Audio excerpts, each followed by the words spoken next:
시청자 여러분 안녕하십니까? 뉴스9의 신동욱입니다. 작년 검경 수사권이 조정되면서 검찰은 이른바 6대 범죄만 수사를 할 수 있게 됐습니다. 6대 범죄란 부패, 경제, 공직자, 선거, 방위사업, 대형 참사 관련 범죄를 뜻합니다. 나머지는 경찰이 다 한다는 거죠. 그런데 법무부가 최근 검찰 조직 개편안을 만들면서 검찰 형사부는 이 6대 범죄를 수사할 때 반드시 검찰총장의 허락을 받도록 하는 안을 포함시켰습니다. 이 조치가 시행되면 검찰은 6대 범죄 수사로 손이 묶인 데 이어서 이번에는 발까지 묶일 거란 우려가 적지 않습니다. 물론 검찰의 손발을 완전히 묶어야 한다는 것이 현 정부의 의지로 보이긴 합니다만 과연 부작용은 없을지 먼저 최민식 기자의 보도 보시겠습니다.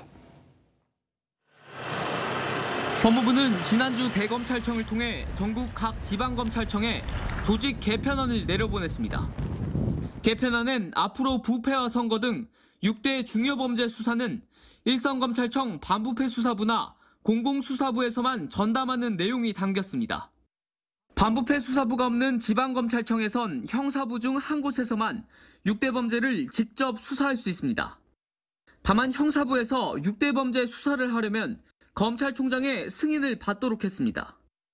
검찰 내부에선 지방청 형사부가 정권 수사를 했던 걸 겨냥한 게 아니냐는 비판이 나왔습니다. 최근 이성윤 중앙지검장을 김학의 사건 수사무마 혐의로 기소한 건 수원지검 형사 3부였고 월성 1호기 경제성 평가 조작 사건은 대전지검 형사 5부가 맡아 수사했습니다.